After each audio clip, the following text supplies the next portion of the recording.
Hello po, magandang gabi, magandang umaga 'no. Nasaan panig man tayo ng mundo, sana po ay nasa maayos kayong kalagayan ano.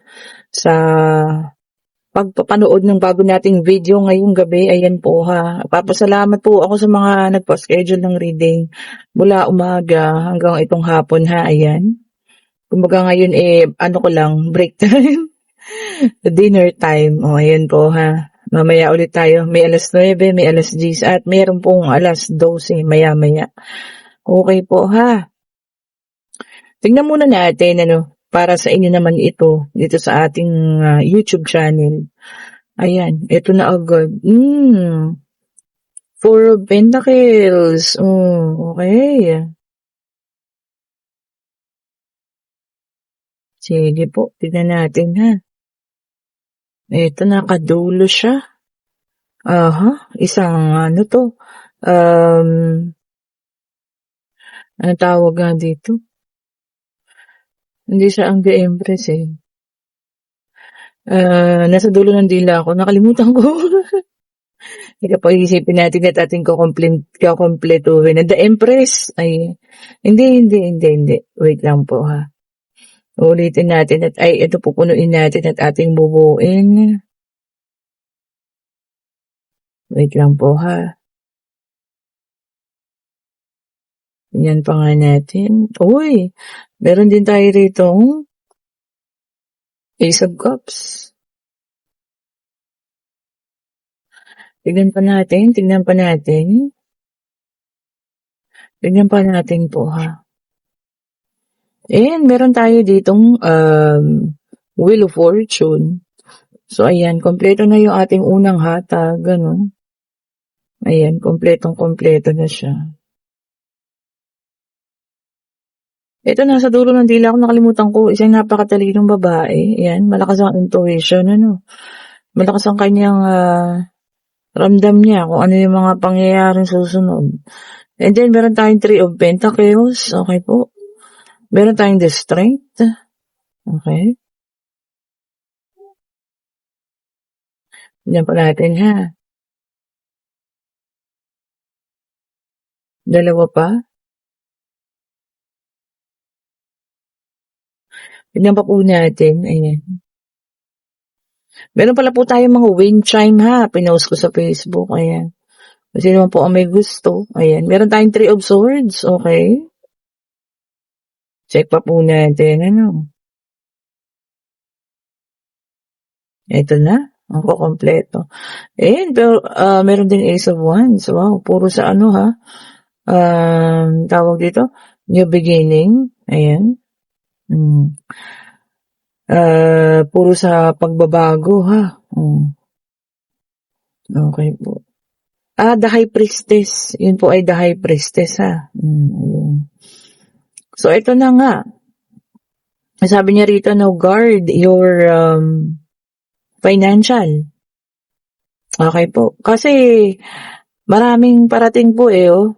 Tingnan niyo naman to, agos-agos na biyaya. Ayan.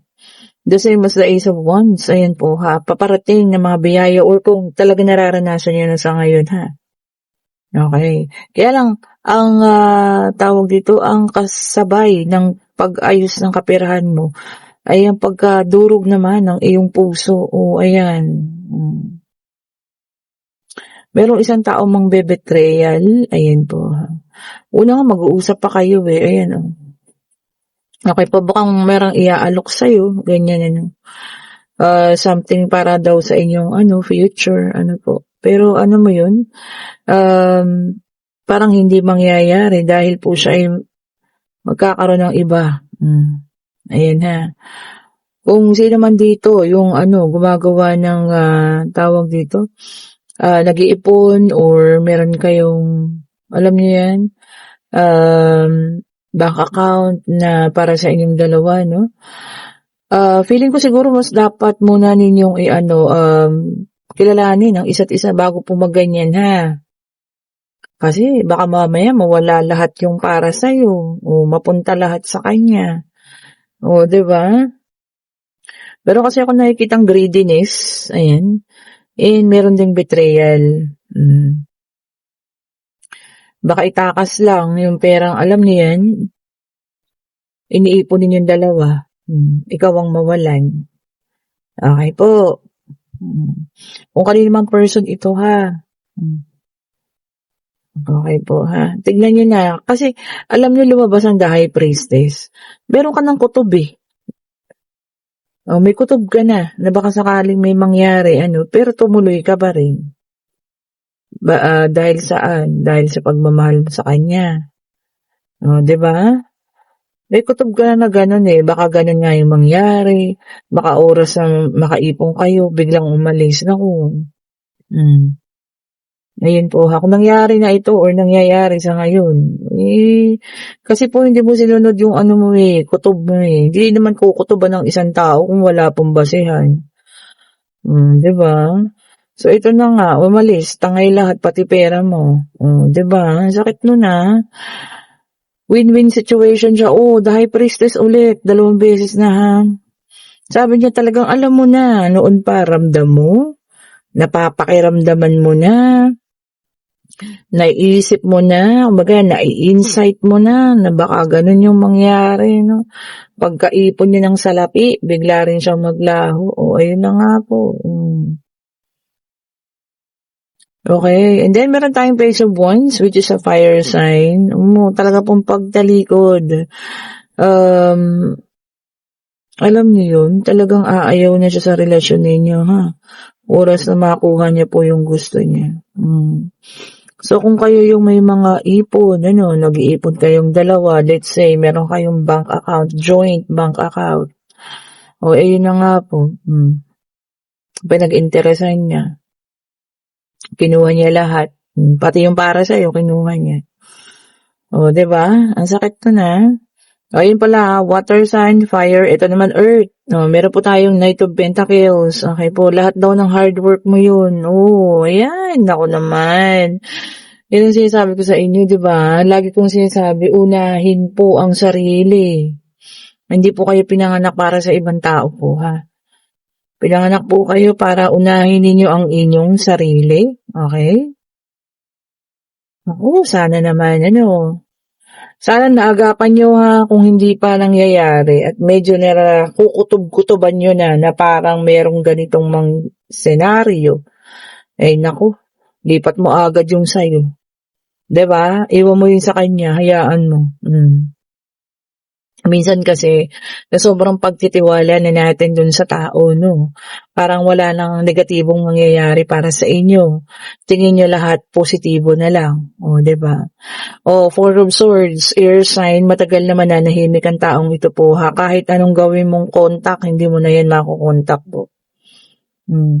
Sa paglaho niya na yun, ma'am and sir, at dala-dala niya yung kung ano man yung ipon ninyo, hindi na po yan magpaparamdam. Lumabas po ang lahat ng sign ha, water, fire, earth, and air sign. Lahat po ha, ng zodiac nandito na. Pag sa water sign, Scorpio, Cancer, and Pisces. Ang fire sign naman, Aries, Leo, and Sagittarius. Ang earth sign po ay Taurus, Virgo, and Capricorn. Ang ating air sign naman, Gemini, Libra, and Aquarius. Ayan po ha. Kasi merong naguguluhan yata, pag sinabi ko pong lahat ng sign ay lumabas, ibig sabihin po lumabas po lahat ng zodiac sign ha. Hindi ito para sa isang zodiac sign lang o sa isang sign lang po. Ayun, so lumabas lahat, unang hatang pa lang yun ha. Tingnan pa nga natin. Ang saklap ng ganitong senaryo ha. Ubus lahat. And then, meron tayong the Justice, air sign ulit. Ito para sa iba naman, maaring sa inyo rin, sabi niya rito, cause and effect. Diba? The Justice. Huwag ka pong mag-alala, baka gagawa ka rin ng paraan, kakasuhan, parang dadalhin mo sa husgado, ganyan man, kung nasaan ka man ngayon, Oo naman, ilaban mo, lalo na kung malaki po ang halaga yan, ha. Tapos tinangay niya lang, yan, masaya siya. Di po ba? Talagang yun lang yung pinag-interesan niya. Grabe. Okay, meron tayong the world, earth sign naman. Okay po. Sabi niya rito, talagang mawawalan kayo ng closure. So, walang pagtatapos. Papaano nga magkakaroon ng closure? Tinakasan ka, tangay lahat. Okay, so meron tayong the world, ayan na, earth sign. So wala talagang closure yan. Kasi nga, tawag dito, biglaan kayong iniwanan. Tapos yung katabi ng, kasabay ng ating, the world, ay itong, fire sign, ayan. Ace of Wands naman. Huwag ka daw po mag-alala kasi kahit anuman, mga bagay na nawala sa'yo, meron at merong kapalit naman daw, Oo nga, pero 'di ba, napakahirap din nun kasi pinag-ipunan mo yun. O 'di ba? And then meron tayong Five of Wands, fire sign, Aries, Leo, and Sagittarius. Okay po. Talagang magkakaroon ng conflict, para sa iba naman. Disagreement, kaguluhan.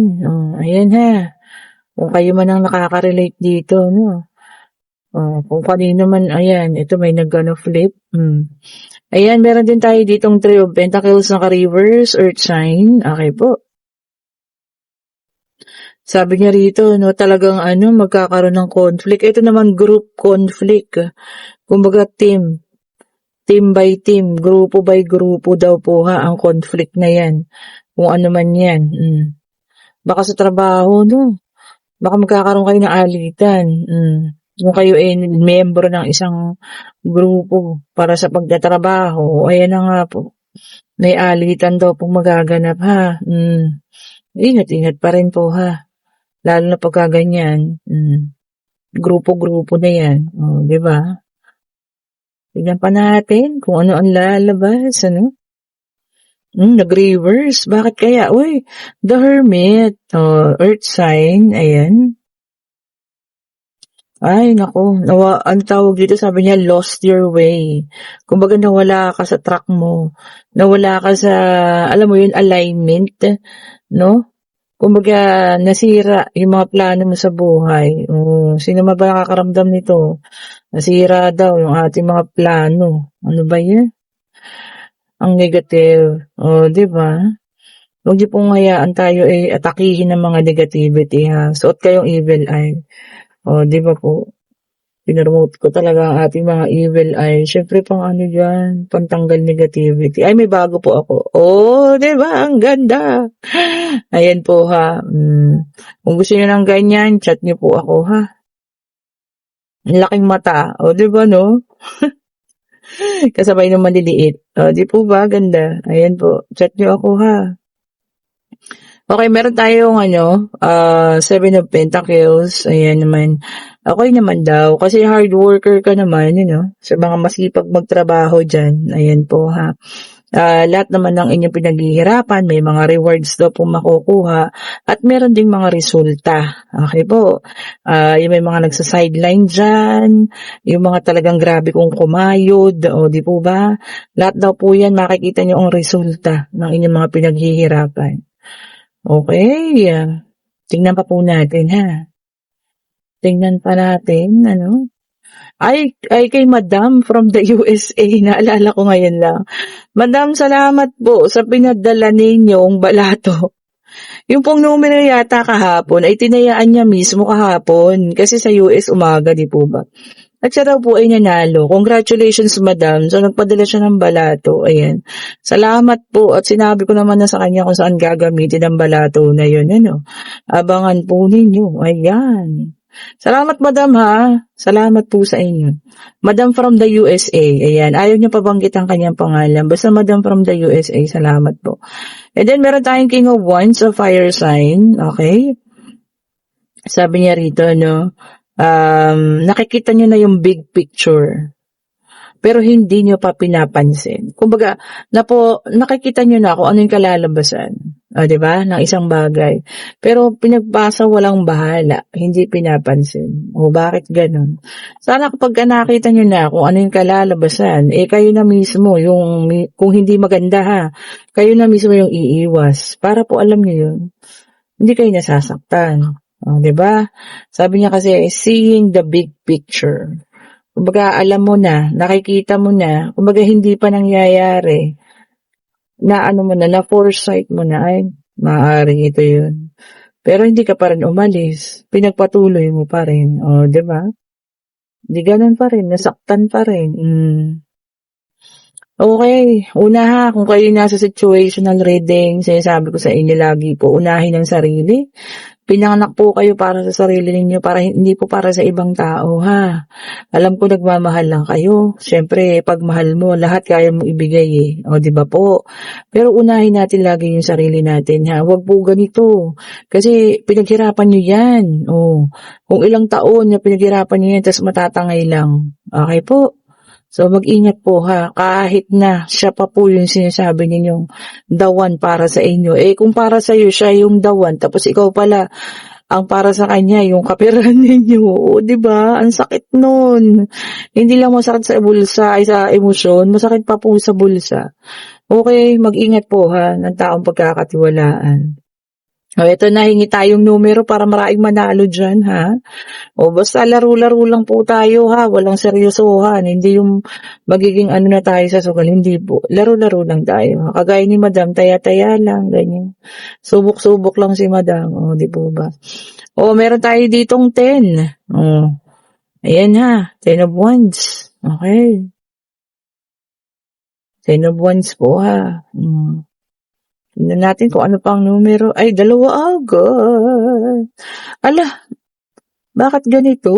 Umapat agad. Tingnan nyo to. Merong 6. Okay po. Tapos may 10 ulit. Kasi nga sa 10 of Swords. Bakit ganon? Ano yan? 10, 6, tapos 10 ulit. Tapos ito wala. Ayan ha. Baka pwedeng 16 ito, tapos 10. Ayan po ha. Ayun ang bahalang mag-ano dyan. Magpares, kung ano pa yan. Basta may numero po, 10, 6, 10. Yan po ha. Siguro pwedeng 16 ito, tapos G's. Diba? No, ayan, natututo na ako sa inyo.